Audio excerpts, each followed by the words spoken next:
Peter? Ooh, a piece of candy. Ooh, a piece of candy. Ooh, a piece of candy. Ooh, a piece of candy.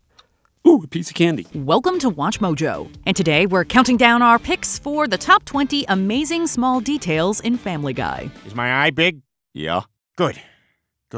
That means progress. For this list, we're looking at Easter eggs and elements that were hidden in the background of this animated sitcom that showed the audience that it's all in the details. Did you notice these easily missable things when you watched the show? Let us know in the comments. Number 20. Meadow references in Peter and Homer's fight. Family Guy always pokes fun at the similarities and differences between them and the OG adult animated family sitcom The Simpsons. So, when the two shows got together for a crossover episode, fans were excited to see what kind of trouble these two TV families could stir up. I think I speak for all of us when I say I am over The Simpsons. Well, what are you saying? I'm saying The Simpsons suck. Why, you... Peter starts a fight by saying he's over The Simpsons, hinting that the show is past its prime, with the bout mirroring those Peter has with the giant chicken.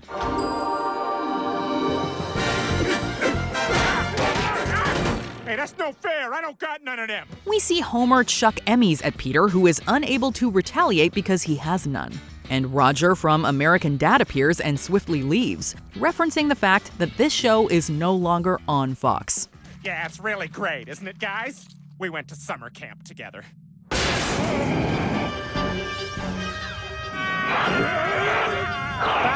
thanks for having me. Number 19. Barry Robinson. Hey, Steve.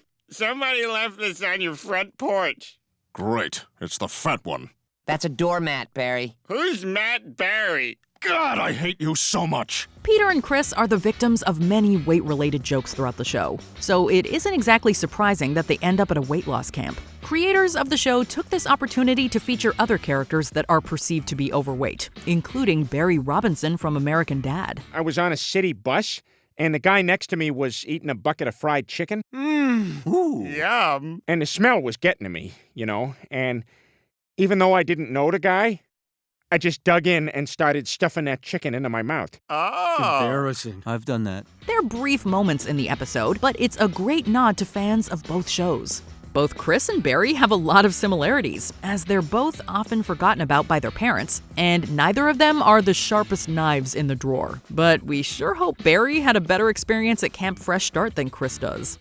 I saw a forest like this in a book one time, and I know there's a gingerbread house out here somewhere. Do you think we could find it? Number 18. Freshly painted Greek statues. This episode makes it clear that the Family Guy crew thinks about even the most minuscule of details. Peter tells the story of Helen of Troy, who was the most beautiful woman in the world according to Greek mythology. Helen? What the Hades? What? She's hot, but not as hot as Medusa. When we see the scenes from ancient Greece, eagle-eyed fans can notice that the Greek statues are not faded in the way they are today, but instead they're freshly painted. The story of Helen of Troy takes place during the Trojan War, which, if factual, took place around the 12th century BC, so it only makes sense that the statues wouldn't be faded like they are today. We have no choice but to tip our hats to the detail-oriented minds behind this episode. Wow, our people are really smart. I bet Greeks will always be known for their advancements in math and not as cartoon characters with very hairy arms and a tragically mismanaged economy. Number 17. Brian and Jillian's neckwear. Brian considers Jillian the one who got away. And even though it may seem like they have nothing in common, a small detail they share proves otherwise.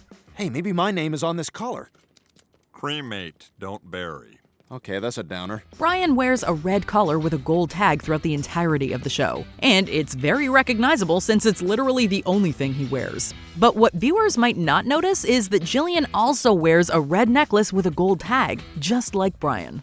And then, think about this! Have you ever seen the sun and the moon in the same place at the same time? They're the same person! I know, right? You're brilliant! We know they don't end up together, or at least they haven't so far, but this little detail may be the creator's way of showing that they are meant for one another after all. Number 16. Lois's Facebook friend requests. Moms are usually the ones adding their daughters on Facebook, and the daughters are the ones who usually don't respond to the friend request. But when it comes to Lois and Meg, the opposite is true. All right, well, fine. Okay, I'm not the perfect mother. Who is? When Lois is trying to get some traction on her Facebook posts, we can see in the corner of the page that she has an unaccepted friend request from her eldest child. Meg is undoubtedly the punching bag of the family. When they aren't ripping on everything she says and does, they pretty much ignore her. But it's literally the least they could do to be her friend on Facebook, and it looks as though they aren't even doing that.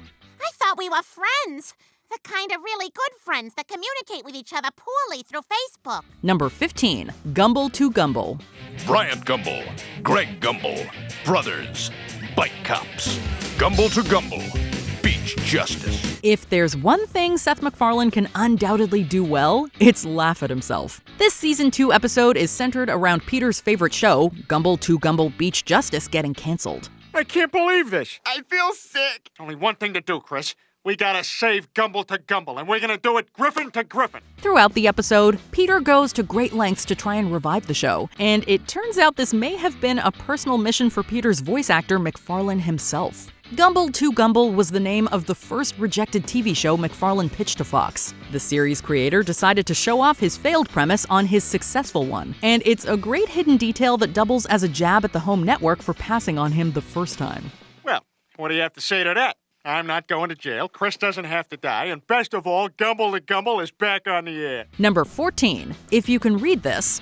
In this cutaway, Peter shows us the one time that he was defeated, and it turns out that it's during a Tron-like race. Eric? Peter? Oh my God, I haven't seen you since high school. God, what are you doing these days? I'm the red guy. Oh my God. What are you doing? I'm the green guy. No kidding. Yeah. With Peter's affinity for 80s flicks, it's no surprise that he would reference this iconic sci-fi flick. Although it is a bit of a surprise that he ran into his high school friend during the race. When he takes off, there's an easy-to-miss message written on the wall behind him that reads, "If you can read this, your TV is upside down." The message is obviously written upside down, and we have no idea why it was thrown into this particular scene. But we are always here for fun Easter eggs, so we'll go with it. Hey, is that Stacy Beecham? Where? Number 13, Robot Chicken. Look! G.I. Joe, Transformers, Thundercats, He-Man! Yay! Those shows existed! How's it feel to be on a major network for 30 seconds? Family Guy likes to make fun of its lack of awards as compared to their counterparts like The Simpsons or Bob's Burgers. But at least it's on a major network, and it's undoubtedly one of the most well-known adult animation shows on TV. So whenever there's a reference to the show Robot Chicken, the characters are quick to lampoon it. Well, everyone except Chris, since he is in fact voiced by Seth Green, the co-creator and star of Robot Chicken. No, Chris, you see, Mr. Robot is a critically acclaimed show. Robot Chicken is something kids used to watch in 2006. It's basically 4 minutes of nonsense on at 1 in the morning breaking up personal injury ads. Chicken. These jokes are not unlike the references made to The Marvelous Mrs. Maisel, which features Lois's voice actor Alex Borstein, or Bad Moms starring Mila Kunis, aka Meg. Bad Moms 1 and 2 are available on most streaming platforms? Don't do that, Mila. Not on this show. All of these inside jokes are for the superfans, and we are here for it. Number 12, 100 minus 1 Luftballons. This one is for the music fans out there. Stewie runs into many mishaps with his time machine, but one of the most disastrous is when Mort accidentally ends up in Nazi Germany. Brian and Stewie go to rescue him, and they go the extra mile to ensure his safety. Stewie even transforms himself into a certain dictator and meets up with the German scientists who are working on the atomic bomb and a collection of inflated Luftballons. So, how's the atomic bomb coming? It's coming. There are some problems. We're having much better luck developing this impressive collection of 100 Luftballons. Oh, damn. They are at 100 when Stewie, Brian, and Mort arrive, but one pops, leaving them with only 99 Luftballons, which is also the name of a song by Nina.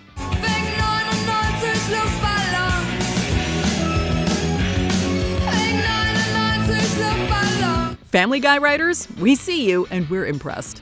Number 11, Adam West's Halloween characters. Adam West played a hilarious version of himself on the show, as the town of Quahog's simple mayor with a heart of gold. In our world, he's known as the beloved actor who played Batman in the 1960s. Batman, how could you have opened a vault to which you didn't even know the combination in 3 seconds flat? With my 3 seconds flat Bat Vault combination unscrambler, Commissioner. amazing. In this Halloween episode, the team at Family Guy paid homage to him with not one, but 2 costumes of his former characters trick-or-treating at his door. A Cornish game hen for you, a Cornish game hen for you. Everybody gets a hen. Would you like some gravy? Sure, you'd like some gravy. Obviously Batman, but the second costume is from West's role in The Fairly OddParents, where he supplied the voice talent for another fictionalized version of his real self, Catman. Timmy, what'll I do all day if I can't fight crime? I can't lick the spoons clean at the dairy whip. That would be unsanitary. This subtle tribute to him is particularly moving in retrospect since the actor passed in 2017, and his absence on the show is definitely felt.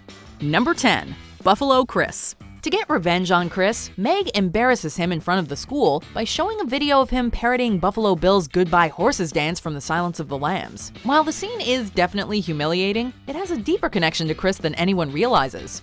When auditioning for Chris, his voice actor Seth Green was dared by a friend to try out his best Buffalo Bill impression for the character. He could have gone with a stereotypical surfer dude voice for Chris, but Green was bold enough to try a hilarious impression of a serial killer, and it worked. So this parody doubles as a testament to the character's vocal inspiration. And I said, can I try something really silly? And I did, and McFarlane liked it, so I got the job. Number 9. All in the Family tribute. Family Guy was recorded on tape before a live audience. Family Guy has paid multiple tributes to TV producer Norman Lear's sitcoms, and the most enduring one is the very first thing you see when a Family Guy episode begins. The opening theme song with Peter and Lois playing the piano, recalling the good old days, is actually an homage to the opening for All in the Family, where we see Archie and Edith Bunker doing the same. Those were the days. Family Guy creator Seth MacFarlane admits to being an admirer of Lear's comedies, right down to how they handle controversial topics, so it's flattering to see him pay tribute to his inspiration before almost every show. Number 8. Redrum.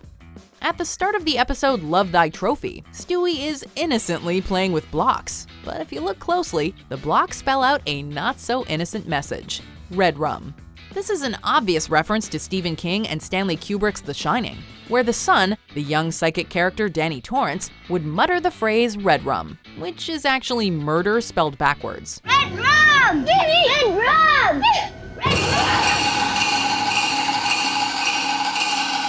What makes this sight gag so perfect is that it's Stewie, a sociopathic conniving infant out for blood, who sets up the joke, and it is too fitting for his character.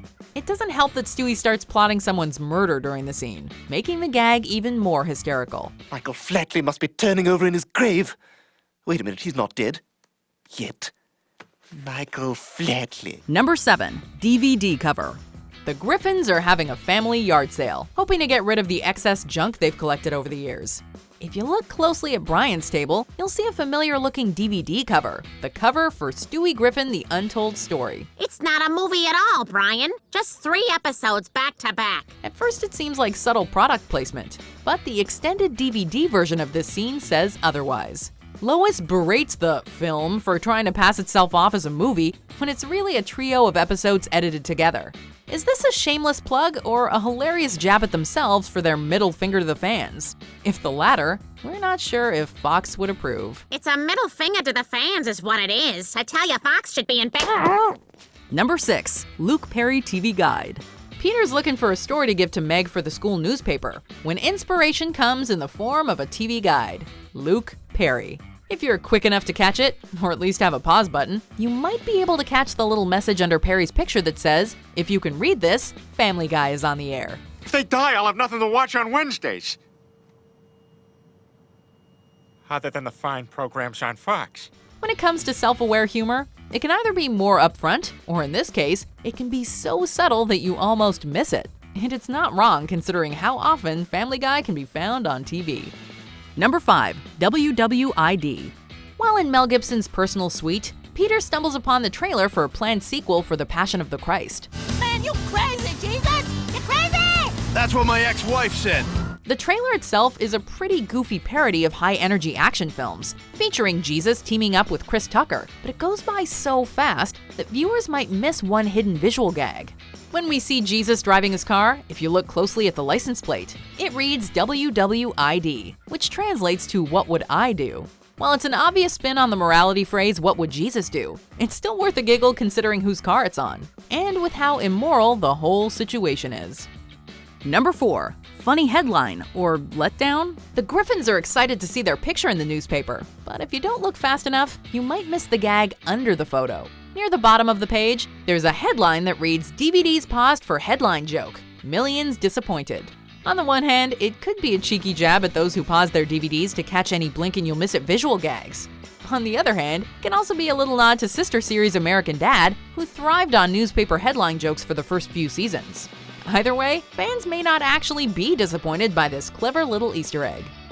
Number 3. Holden Caulfield. Peter's just goofing around, pretending to play the keyboard, when a random man berates him and pesters him for being a big fat phony throughout the rest of the episode. You're a phony! Hey, this guy's a great big phony! While the character doesn't have an official name, fans and some staff behind the show have dubbed him Holden Caulfield, named after the famous protagonist of the J.D. Salinger novel The Catcher in the Rye. A phony lives here! A big fat phony! In the book, Holden is a misguided, cynical teenager who usually called everyone he hates a phony. With how often in the show Holden keeps calling Peter out for being one, it'd be hard not to make the connection for an inside joke. Hey everybody! This guy's a great big phony! Number 2. Surprise Cantina patrons. Move along, move along. In the original Star Wars film, the Mos Eisley Cantina was a shady drinking spot for creatures of all sorts, not all of them friendly. In the Blue Harvest parody, the tavern is still packed with miscellaneous creatures, plus a few surprise customers. Among the patrons is the formerly evil monkey from Chris's Closet, Roger from American Dad, Bender from Futurama, and Coach John McGurk from Home Movies. We all know Family Guy loves to toy around with references, but what really sells these cameos is how they seem to blend in perfectly. None of them has the best reputation, and they're bizarre looking enough to call this bar a second home. Before we continue, be sure to subscribe to our channel and ring the bell to get notified about our latest videos. You have the option to be notified for occasional videos or all of them. If you're on your phone, make sure you go into your settings and switch on notifications. Number 1. What the hell? Taking the number 1 spot is the show's most versatile and commonplace catchphrase. Peter, what the hell's the matter with you? Believe it or not, in almost every episode, there is at least one instance of a character saying, "What the hell?" Ready? 1, 2, 3. What the hell? What the hell? It could be to express frustration, fear, rage, confusion, to make light of something, or even as a setup for another running gag. Yeah, that hurt? That hurt? What the hell? Yeah, it feels so good, does it? No matter the context or the character, it is bound to show up in some form. What the hell? No, no, no, no, no, no! If it's not directly mentioned in an episode, it could still appear in an alternate rendition. What the heck? It's amazing what you can hide in plain sight through repetition. Did you enjoy this video? Check out these other clips from WatchMojo, and be sure to subscribe and ring the bell to be notified about our latest videos.